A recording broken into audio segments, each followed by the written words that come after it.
Let's listen for just a moment what Dr. Phil had to say to Jeremy Dewitte as honest advice on where to go from here and how to help himself, because I think this is important, and Jeremy Dewitte really should have taken the advice. Expected to have a different result on the polygraph. Yes, sir. I don't think you're seeing this situation clearly. I don't think you have real insight into this situation and circumstance. And I think you're putting yourself in a difficult situation by the way you're presenting yourself, by the relationship that you have that's adversarial with law enforcement. And I think it's been going on for a long, long time, because I think you've got a chip on your shoulder. Right this very minute, if you could see yourself through my eyes, Sure. you would feel a whole lot better about yourself. I appreciate that. And you've got to make the decision at some point that you're okay. I hate to see you blow your life up, blow your business up, blow your family livelihood up, because you're playing into this not being enough. You know, you are enough. I mean, you got a beautiful family. But you've got to stop trying to justify and rationalize and explain away these things and own them, fix them, and move on. Yes, sir. And I'm willing to get you help to do that with, if you're willing to take the help and do it.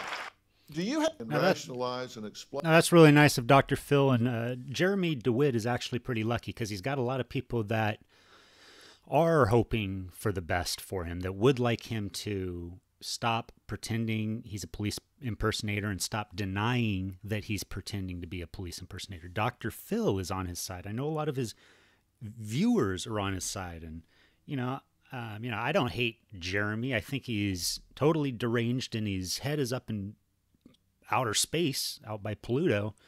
But he could totally come back down to earth. He does have a wife, and he does have a baby, and he does have some new puppies, and he does have a business that could be legitimate, and he does have the ability to run the business, and he has the financials to be able to run the business, and he has the experience and the people around him that would want to help him. Even the officers that are arresting him keep trying to help him by sitting down with him and telling him, do things these correct ways. Stop poking the bear. Stop pretending you're a police officer. Stop carrying the gun. Even the guy that he's harassing in the traffic tried to help him out by telling him, stop pretending you're a police officer.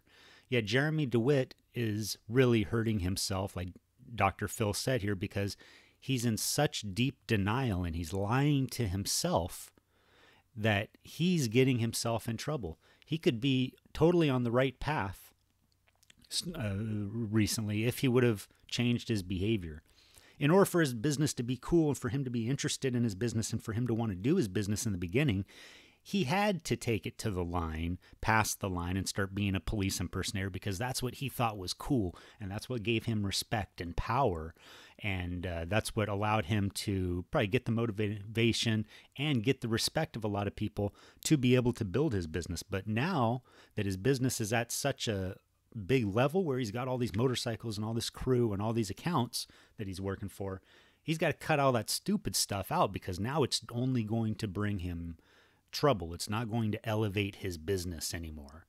And, the reason he dresses as a police impersonator is because it does earn him respect, even by the police officers that pull him over. When they see Jeremy or any man get out of their vehicle and then have other team members come up to back him up, and this man is wearing a badge and a uniform, even though he's a police impersonator, the police that are pulling over give him extra respect because they see that. And they can't even help doing that, even though he's a police impersonator and he's carrying a fake gun and a fake badge and has fake insignia on his shirt.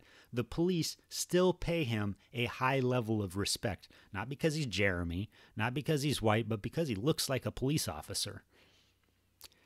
and not because Jeremy's yelling at him or his behavior or anything. I mean, some of that goes into play, of course, but it really comes down to the fact that he's pretending to be a police officer, and police officers respect other police officers. And it's hard to look at people that are dressed like Jeremy and imagine that this guy's not a police officer.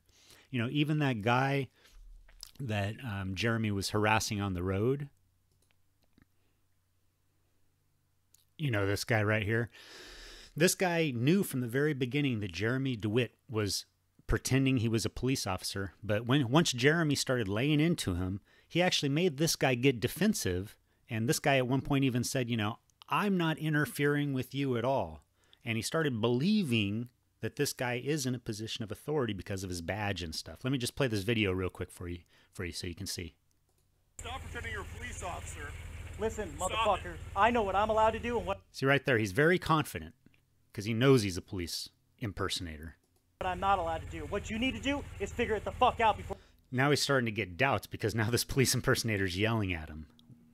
you start talking shit and cutting us off. I'm not cutting anyone Go off. ahead and pull your little phone out, I'm not do cutting your little anyone Google search and figure out what we're doing and what I we know what you're legally doing. allow. Good. Then back off. He tried to be assertive again. I know what you're doing, with questioning, but in his voice. But Jeremy Dewitte is talking very assertively.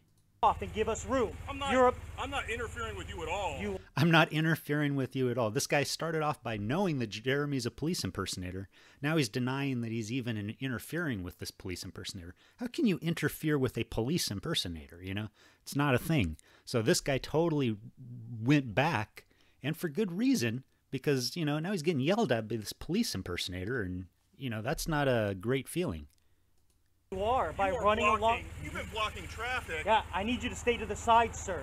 Dude, That's what the legal I'm law gonna- is. And then that other car goes by. It just plants more seeds of doubt in this guy's head that maybe he's wrong. And, you know, everybody knows that you don't pull over on the side in the middle of the road and start yelling at police officers or people with authority. So this guy, he's doing something out of the ordinary right now because these guys are looking legit. Usually police impersonators travel in packs of one, all by themselves, and they're loners and outcasts, and people don't respect them.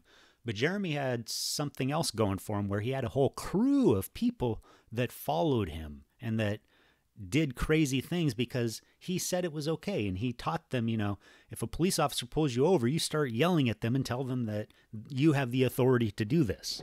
And he would have his men do that, and they would do it. And, you know, it's unusual for a police impersonator to get people to follow them like that. So, you know, Jeremy has an extra special personality disorder that works in his benefit there. So anyway, thanks for watching. This has been PoliceTube. If you like videos, if you like analysis of Jeremy Dewitte, go ahead and like this video. And also, you know, subscribe to my channel and leave me a comment down below and let me know what you think of this guy. So thanks a lot for watching.